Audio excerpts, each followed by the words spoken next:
تعودنا دوما أن يكون لنا لقاءات مستمرة، سواء كل أسبوع كل يومين، في دردشات أو في دروس حول تربية النحل وإدارة المناحل.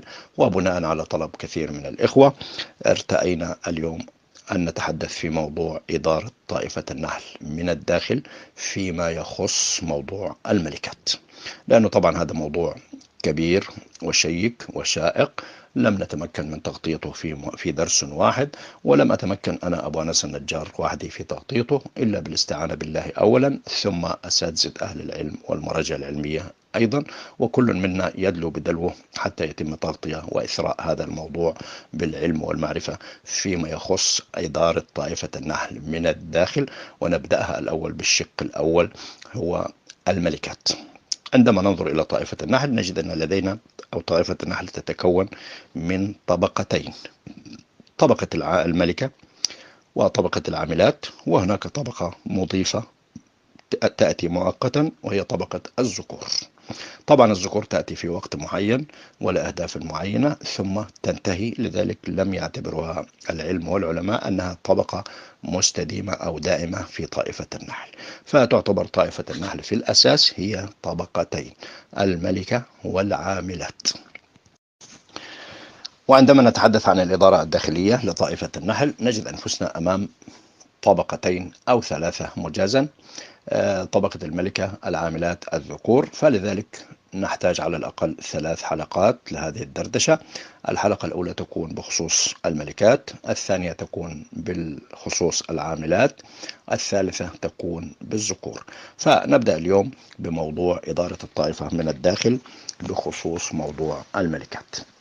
طبعا قبل كل شيء نعرف جميعا أن الملكة هي أم الطائفة، وهي أم الطائفة بما تحمله من رصيد وراثي جيد أو غير جيد، يتضمن في السلوك والأداء من خلال أنسالها المستقبلة التي تضعها من عدد كبير من البيض، والذي يشكل العاملات والذكور أيضا. والعاملات هي تشكل الدور الكبير في طائفة النحل، سواء كانت من الهدوء فيما يخص السلوك والأداء.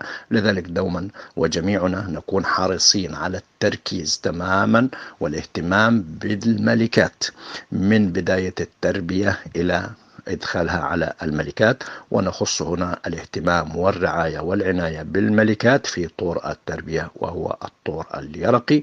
ويسبق هذا الأمر أيضا عمل ممنهج يتضمن انتخاب وانتقاء الملكات الأفضل من خلايا أفضل، ذات رصيد وراثي جيد، مستمد طبعا من مدونات. لدى الأخ مربي النحل أن يكون له مدونات عن كل صغيرة وكبيرة وشاردة وواردة في سيرورة الطائفة، تتضمن إنتاجية العسل، بنائها للشمع، مقاومتها للأمراض، انطلاقتها الربيعية، استهلاكها في فترة الشتاء، كيف مرورها من فترة الشتاء، هدوءها. يعني كل هذه الأمور هي تكمن في السلوك والأداء اللي هي المردودية، وكيفية التعامل مع الطائفة من حيث سلوك الأجيال أو الأنسال الناتجة عن هذه الملكة. فإذا هنا الملكة هي التي تتحكم في هذه الأنسال فيما يخص السلوك والأداء. وقبل كل شيء إخواني الأفاضل، دوما نركز على منبت ومنشأ وسجل وراثي لهذه الملكات، لأنه هي هذه الملكات هي التي تغير سمة المنحل، سواء من الكثافة النحلية أو المردودية أو الإنتاج، سواء كان في إنتاج العسل أو إنتاج الطروط أو إنتاج البروبلس أو الغذاء الملكي أو سم النحل. كل منتجات الخلية هي تتحكم فيها الملكة بواسطة أنسالها التي تكون هي الرعاية داخل هذه الخلية، وهذه الرعاية هي التي تؤمن الإنتاج. بدون رعاية في الطائفة أو بدون كثافة نحلية لا يوجد عندي أي إنتاج. كثافة نحلية تتميز بصفات جيدة، مقاومة للأمراض، جماعة لهذه المنتجات، تعود بالمردودية العالية. فلذلك دوما نركز على موضوع التدوين وموضوع الاهتمام بخلايا الأصول في المنحل، سواء كانت من الذكور أو كانت من الملكات. نبقى دوما في طيلة حياتنا في تربية النحل في حالة انتقاء وانتخاب الأفضل من أجل تحسين ما هو بين أيدينا. فبناء على هذا الأمر يتم تربية الملكات من خلايا قد وقع عليها الاختيار ضمن ضمن اختبارها لمدة سنتين، عامين أو عامين ونصف، من خلال مواسم مرت بها، وعرفنا طبعا كيف كانت حالتها في هذا المرور في شتى المراحل، سواء كانت مراحل الانطلاقة الربعية، منحنى تقدم الحضنة، وصولها للكثافة النحلية، كم كيلو عسل هذه الخلية أنتجت، كم قرص شمعي بنت، كيف كانت مقاومتها للأمراض للآفات، هدوءها، نظافتها، سلوك الصحي، سلوك التنظيف. هذه كلها يتم تدوينها ويتم رصدها حتى نتمكن هل نختار هذه الخلية نربي منها ملكات أو لا نختارها. فهذا الأمر مهم جدا قبل كيفية تربية الملكات، وما هي الطرق لتربية الملكات، وما هي الملكة، حتى نقول لأنفسنا ما هي الملكة التي تليق أن تكون في إدارة الخلية. فعندما ننظر إلى الملكة من بداية طورها في بداية التربية، نرى أن الملكة قد جاءت من بيضة مخصبة تحمل 32 أو 32 كروموزوم، نصفها من الذكر ونصفها من الأم. فلذلك نركز دوما على عملية الانتخاب والانتقاء. فهذه البيضة المخصبة عندما تبيضها الملكة الأم تحتاج 16 يوما حتى تكون حشرة كاملة، ممثلة في 3 أيام بيضة، 5 أيام ونصف في الطور اليرقي، 7 أيام ونصف في طور الشرنقة حتى تخرج من البيت الملكي. نركز هنا على الطور اليرقي تماما في تربية الملكات، أنه تكون اليرقة الموجهة لتربية ملكة تكون حديثة العمر، فقس جديد عمرها ساعات، ليس لا تربى الملكة أو لا ينصح بتربية الملكات على يرقات عمرها يوم أو عمرها يومين. أن تحظى بالاهتمام بالحضانة الجيدة أو بالاحتضان الجيد وبالتغذية الجيدة التي تكفي لهذا البيت الملكي الذي هو مستقبل ملكة. نرى أن البيت الملكي يحتاج لا يقل عن 300 عاملة في الزيارة يوميا كي تمده بالغذاء الملكي الناتج من عاملات أيضا جيدة فتية خالية من الأمراض، لها حيوية جيدة ونشاط جيد، لأنه معطياتها ستنعكس على أداء الملكة أيضا في المستقبل. فبالتالي نرى أن نسبة التغذية التي يحصل عليها البيت الملكي ما يعادل مثلا تقريبا كل دقيقتين زيارة، يعني من 25 إلى 30 زيارة في الساعة لهذا البيت الملكي حتى تتمكن منه اليرقة الموجودة فيه من أخذ ما يكفيها من الغذاء الملكي الذي يدعمها في نشاط المبايض، في نشاطها الجنسي، في نشاطها الجسمي. هذه الملكة طبعا تعمر لا يقل عن 2 إلى 5 سنوات، لكن طبعا أدائها الجيد هو في عامها الأول والثاني. فلا بد أن تحظى بعناية جيدة ورعاية في هذا الطور اليرقي من قبل التربية، إذا كان الأخ المربي هو من يقوم بعملية تربية الملكات. وعند تربية الملكات فقد ركز العلم والعلماء وأهل البحوث العلمية أن تكون خلية تربية الملكات هي خلية مميزة، سواء كانت الخلية البادئة أو الخلية المتممة، لأنه الجسم الصحيح أو العقل السليم في الجسم السليم. فإذا كانت هذه الخلية هي تشكل الجسم، وإذا كانت هذه الخلية هي الجسم السليم أو الصحيح، تكون منتجاتها أو معطياتها هي صحيحة وتنعكس تماما على الملك. فلذلك لابد أن تكون هذه الخلايا قوية ذات كثافة نحلية جيدة من النحل الفتي، أعمارهم ما بين 6 و12 يوما، وهي تكون في الفترة النشيطة تماما التي تكون نمت لديها غدد فرز الغذاء الملكي، فبالتالي تكون هذه لها الإمكانية. هنا نراعي أيضا وجود الكثافة النحلية، كما قلت وجود النحل الفتي، وجود كمية من الغذاء البروتيني ممثلة في خبز النحل، وجود كمية من العسل الطبيعي في هذه الخلية أيضا.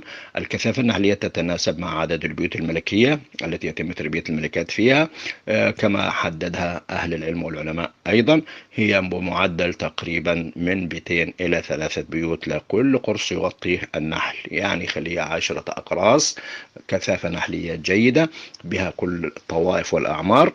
لا نربي فيها أكثر من 25 إلى 30 بيت ملكي، وكلما قل عدد البيوت الملكي كانت جودة البيوت الملكية هذه جيدة. نجد البيت الملكي حجمه كبير خشن، يحظى بالزيارات الكثيرة والمتعددة من قبل النحل الموجود، النحل الفتي اللي هو عمره 6 أيام.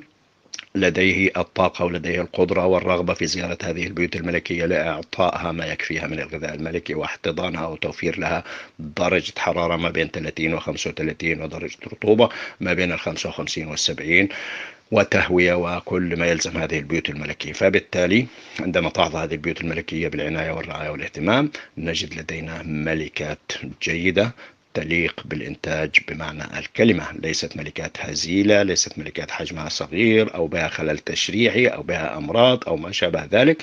فنركز جميعنا على الملكة، كون الملكة هي أم الخلية. وعندما ننظر إلى مرحلة فقس البيوت الملكية بعد 16 يوما تكاد تزيد يوم أو تنقص يوم حسب المؤثرات درجة الحرارة في المنطقة. أجد أن تخرج الملكة من البيت الملكي من قمة البيت الملكي بعمل أو تقوم العاملات بترقيق البيت الملكي من قمة البيت الملكي بحالة مفصلية دائرية في قمة البيت الملكي حتى تسهل على خروج الملكة من هذا البيت الملكي. ولا تخرج الملكة من البيت الملكي في 12 يوما أو 13 يوما كما يعتقد البعض، هي فقط والأرجح طبعا كما قالها أهل العلم أنها 16 يوما. كما قلت إن هي يوم زائد أو يوم ناقص، هذا كله بسبب المؤثرات الطبيعية. فبعد خروج الملكة من البيت الملكي تحتاج من 3 أيام إلى 7 أيام حتى يتم نضجها الجنسي. نرى أن هذه الملكة تخرج بحجم جيد، ذات أرجل طويلة تميزها عن العاملات، بطنها طويل مستطيل، رفيعة، نشاطها جيد. هذه هي الملكات التي تليق أن تخرج للتلقيح. فتحتاج من 3 إلى 5 أيام أو إلى 10 أيام ثم تكون جاهزة للخروج للتلقيح. تبدأ الملكة بخروج عدة رحلات استكشافية لمعرفة الإحداثيات الموقع كذا حتى يسهل عليها خروجها للتلقيح. فتخرج الملكة بعد ذلك للتلقيح في يوم هادئ صافي، درجة الحرارة معتدلة تكون ما بين 25 إلى 30 أو تكون فوق 20، رياح أيضا معتدلة لا يوجد فيها غبرة. يعني تنتقي الملكات أوقات الخروج للتلقيح الأوقات الصافية المعتدلة التي لا تعكر عليها صفوها بعدم وجود أعداء للنحل أيضا مثل الوروار مثل الدبور. فتخرج الملكة لرحلة التلقيح ناشرة الفرمون الجنسي الذي يبينها أو يظهرها أمام الذكور ويجذب الذكور لها من خلال منطقة تجمع الذكور سواء كانت في محيط المنحل أو فوق المنحل حسب تجمع الذكور، حتى تلتقي الملكة مع كم من الذكور يلقحها. حدده العلم ما بين 12 ذكر إلى 20 ذكر حسب الحالة وحسب الكمية المتاحة من الذكور. فتأخذ الملكة بهذه الرحلة في حدود 20 دقيقة 25 دقيقة لكي تتم عملية التلقيح. فيما لو لم يتم عملية التلقيح أو لم توفق الملكة بهذه الرحلة الأولى بسبب تصادمها مع أعداء النحل، وجود رياح فجأة، عدم وجود كمية كافية من الذكور في هذه المنطقة أو في محيط منطقة المنحل أو في منطقة خروجها، وجدت مثلا ذكرين لم تكتفي بعملية التلقيح أو لم تمتلئ القابلة المنوية عندها، تعود مرة أخرى في اليوم الثاني أو اليوم الثالث برحلة ثانية أو برحلة ثالثة. وهذا أيضا ما أشار إليه العلم أنها تخرج مرة ثانية أو ثالثة ليس للتلقيح بل لإتمام عملية التلقيح. فهي تشعر وتستدرك تماما أن كم موجود أو كم أوجد عندها الآن من النطاف في القابلة المنوية. هل القابلة المنوية امتلأت لديها أم لا؟ فإذا ما لم تمتلئ القابلة المنوية لديها فتعود وتخرج مرة ثانية وثالثة لإتمام عملية التلقيح. طبعا امتلاء القابلة النووية هي حددها العلماء ب8 ميكرو ملي من النطاف، تكاد تكون في حدود 8 مليون أو تزيد من هذه النطاف تمكنها من وضع كميات كبيرة جدا من النحل خلال 3 سنوات 2 3 4. يوجد ملكات عندنا عمرها 4 سنوات وما زالت تضع البيض أيضا بصورة جيدة وبحالة جيدة. فلذلك الملكة تحاول أن تحظى بأكبر كمية من النطاف التي تمكنها من وضع البيض طيلة هذه السنوات بمعدل مستوى في فترة الإنتاج والنشاط ما بين 1500 إلى 2000 بيضة يوميا. فلذلك لابد أن يكون لديها كم وفير جدا من هذه النطاف التي تحظى عليها بسبب خروجها لرحلة التلقيح. طيب هنا أخونا الأفاضل، بعد رحلة التلقيح تحت وإتمام رحلة التلقيح تماما وإتمام حالة التلقيح، تبدأ الملكة أو تحتاج الملكة من 3 إلى 5 أيام حتى يتم ترحيل النطاف إلى القابلة المنوية وإنضاج هذه الحالة أو وصولها إلى حالة الاستقرار، فتحتاج إلى 3 إلى 5 أيام وتبدأ الملكة بوضع البيض. هنا الملكة أيضا عندما نقول هي أم الطائفة، هي ليس لها في الإدارة شيء أو في السيطرة شيء، لكن هي تمثل بربط أواصر التواصل داخل الطائفة بالعلاقة الكيماوية التي تفرزها من خلال هرمونات ممثلة في جسم الملكة أو في أرجلها أو في الفكوك أو من خلال الحضنة التي تبيض هذه الملكة أو أنسالها من الحضنة.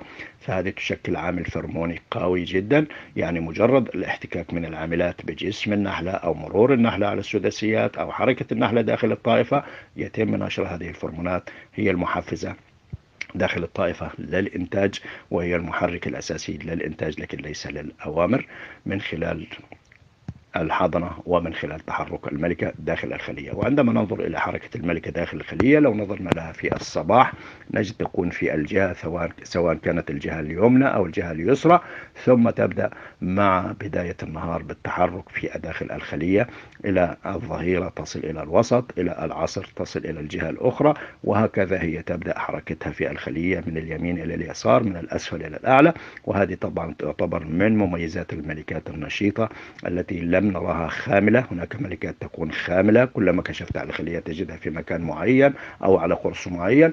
أما الملكات النشيطة وهي التي تتحرك في داخل الخلية طيلة 24 ساعة، ناشرة فرمونها وتظهر للعاملات أنها موجودة وعلى رأس عملها وقوية، وهذا يعمل على تثبيط مبايض العاملات وعدم ظهور الأمهات الكاذبة أو عدم ظهور حالات التكذيب داخل خلية النحل أو عدم وجود بيض الكاذبات بسبب نشاط النحلة والنشاط الملكة الموجود والمتواصل في داخل طائفة النحل من خلال تحركها على السداسيات ومن خلال وضعها كميات كبيرة جدا من البيض الذي تكون بيض جيد له قابلية الحياة أيضا.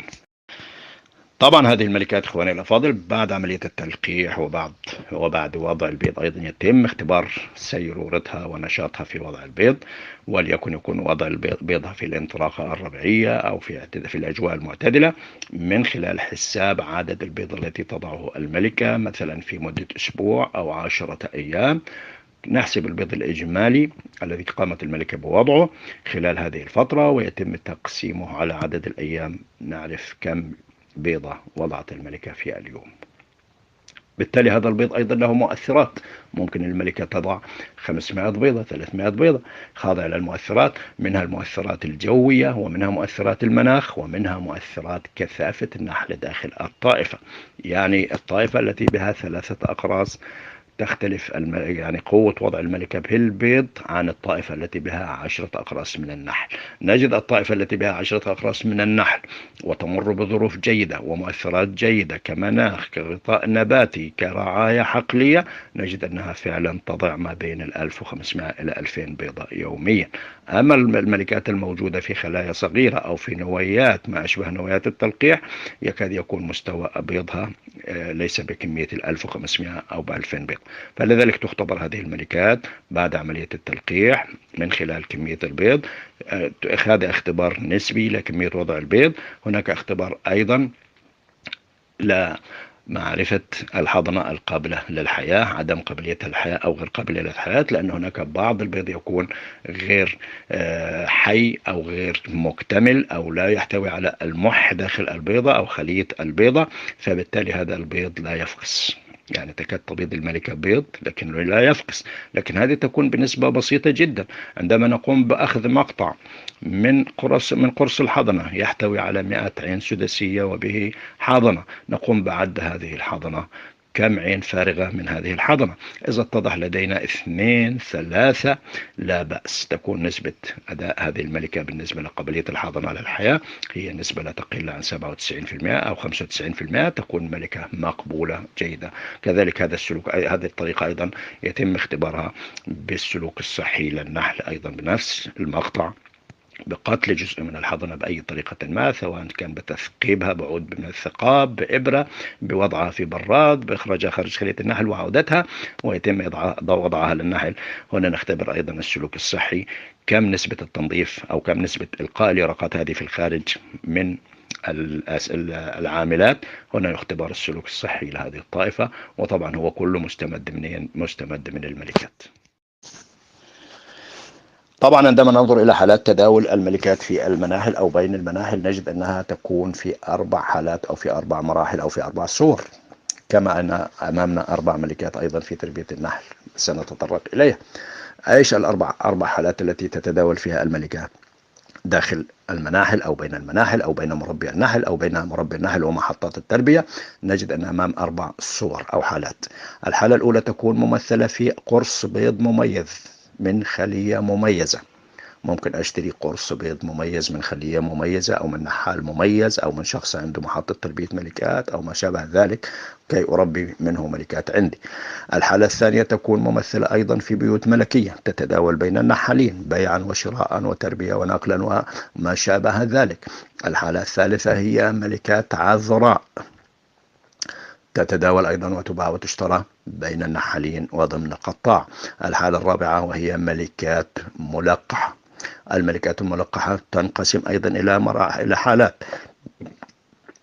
منها ملكة ملقحة فقط، منها ملكة ملقحة ومجربة ومختبرة. هذه تباع بسعر، كل حالة من هذه الحالات تباع بسعر، سواء كانت من مرحلة البيض إلى مرحلة الملكة الملقحة المختبرة والمجربة. طبعا هناك اختبارات مورفولوجية للملكة ابتداء من وقت فقسها من البيت الملكي.